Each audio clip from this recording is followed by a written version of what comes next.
Inmates Juugo, Uno, Rock, and Nico escape from Nanba prison, but are apprehended and returned to their cells by Supervisor Hajime Sugoroku. They conclude that life inside the prison is pretty good. When Juugo learns that there is a woman in the prison, he and his friends break out of their cell and rush into the visiting room. They see a lovely young lady, but it is actually Hajime's younger cross-dressing brother Hitoshi. Juugo escapes from his cell once more and tells Hitoshi about the shackles around his neck, wrists, and ankles. Warden at Nanba prison Momoko Hayakashiki returns to the island. Warden Momoko Hayakashiki warns Hajime to be wary of the prisoners in Building 13, but he claims that the 4 in Cell 13 are not a threat. Warden Momoko has a crush on Hajime. It is revealed after the meeting. Juugo escapes once more, and Hajime discovers him sleeping in the night duty room. Juugo claims it's because of Rock's snoring,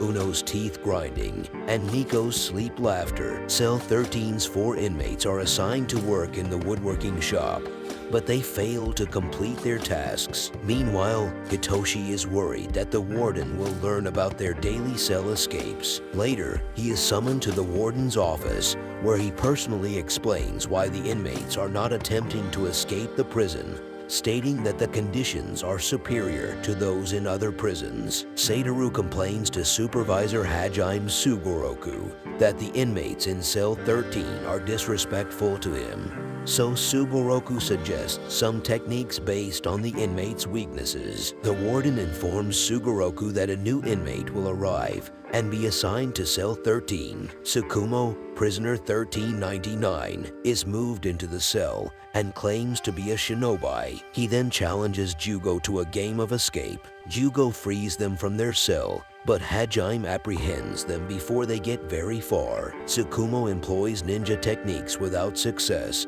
and becomes trapped within his own Makabishi. Later, guards Hajime and Salmon clean the warden's office in preparation for the new year, and the warden is mesmerized by Sugoroku's movements due to her crush on him. The inmates of Cell 13 break out again to celebrate the new year. The warden announces the New Year Joint Cooperation Tournament, in which prisoners and guards from each building compete in 5 events against those from other buildings. In Event 1, Kakizome, Juugo's calligraphy is terrible, but Hajime and Yamato provide winning scripts. In Event 2, Machai pounding Daruma drop, Yamato and Rock compete, and Rock has to fight an old cellmate, Liang, but they win because of Rock's fighting ability. In Event 3, Hyakunin issue, using Garuda card decks to play Yuta Garuda. Satoru and Uno compete against guard Kiji Mitsuba with Twa and Honey from Building 3. Satoru easily defeats Kiji Mitsuba,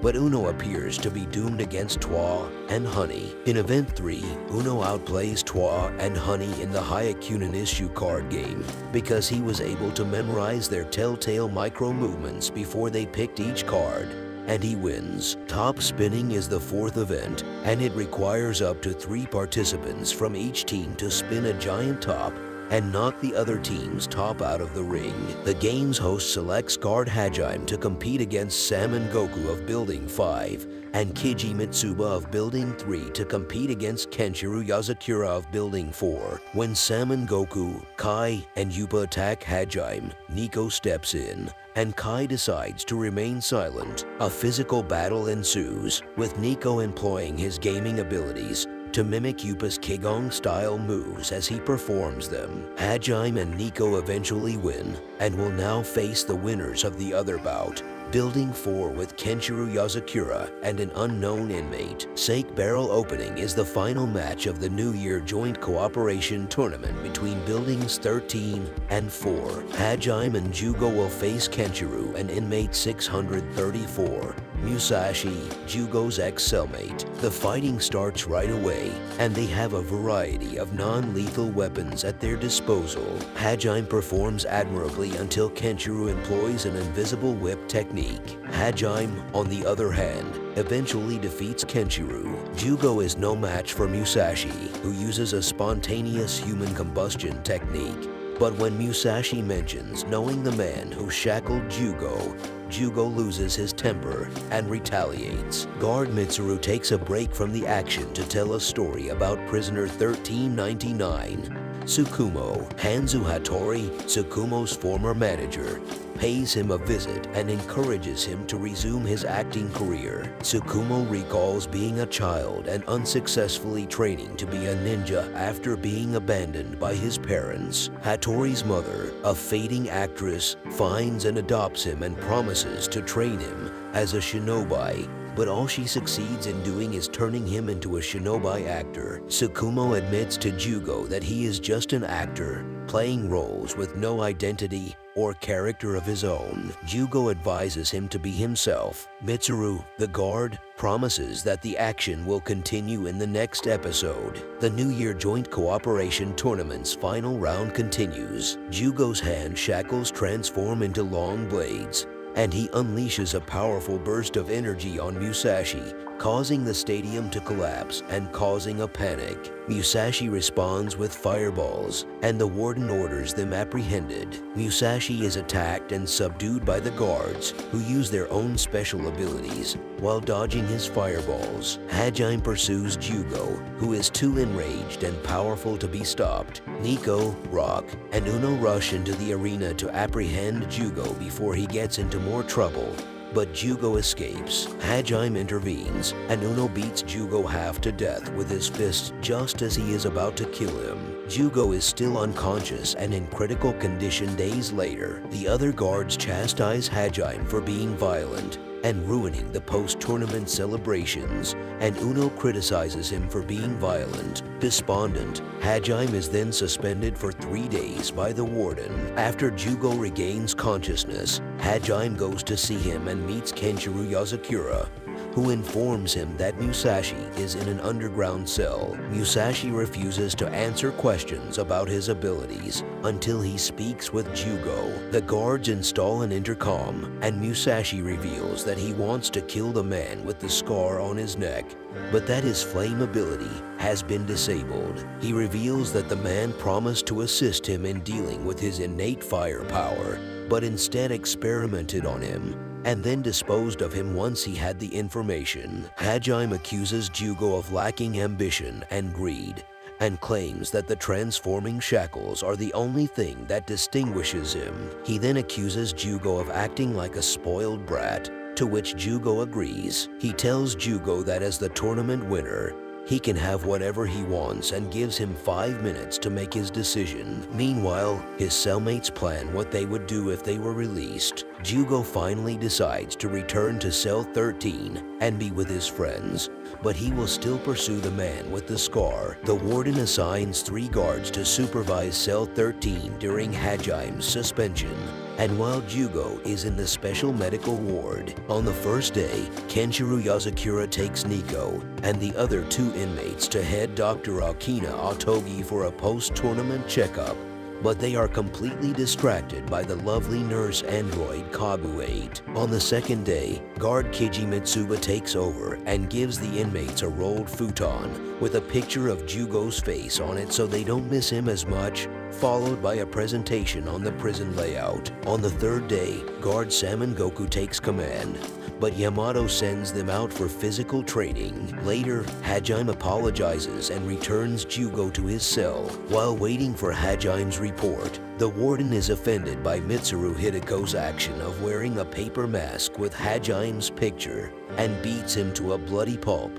When Hajime enters and sees her blood-spattered smiling face, he rushes out, terrified that she will beat him to death. Rock invites Liang to Building 13 to enjoy pizza baked in the stone oven he won in the New Year's tournament. He wants Liang to enjoy good food as much as he does, which he learned from Juugo. When Juugo, Rock, and Uno pay a visit to Nico in the infirmary, they meet head scientist Kazari Otogi, the wife of Dr. Akina Otogi, who built a video game parlor for Nico as a reward for his victory in the tournament. Nico invites Yupa to play the games with him. Yupa reluctantly agrees, and they no longer oppose each other. Nico then expresses gratitude to Juugo for rekindling his interest in life. When Musashi passes by, he and Juugo apologize to each other, and Uno invites him to hang out with them later. Guard Kenshiro Yasakura agrees to allow Musashi to visit Cell 13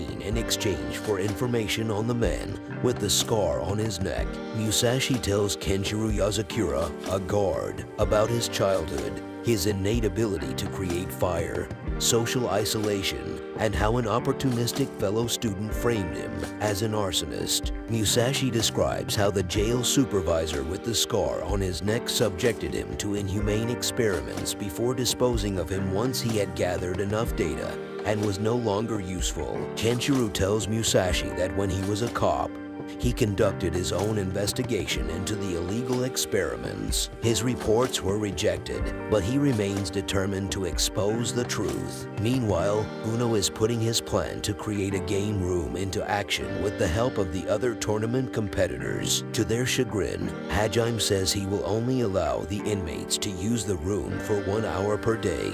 Despite their requests for longer sessions, Juugo is depressed due to his lack of social skills, but Uno offers to assist him in socializing. Elf, the former student who assisted the jail supervisor with the scar on his neck, appears behind Juugo that night as he escapes again and enjoys the night sky. Elf makes fun of Juugo, accusing him of living selfishly and easily after being set free by the man with the scar, who is now considered a traitor. Juugo is attacked and cut with magical knives by Elf. He accuses Juugo of fleeing with property that does not belong to him, specifically the hand shackles that can transform into long blades, and expresses regret for not killing Juugo sooner. Elf then prepares to remove a portion of Juugo's brain, but Juugo escapes by converting one of his shackles into a sword. Elf claims his goal is to check on Juugo's condition and choose another inmate for their experiments. He then walks away,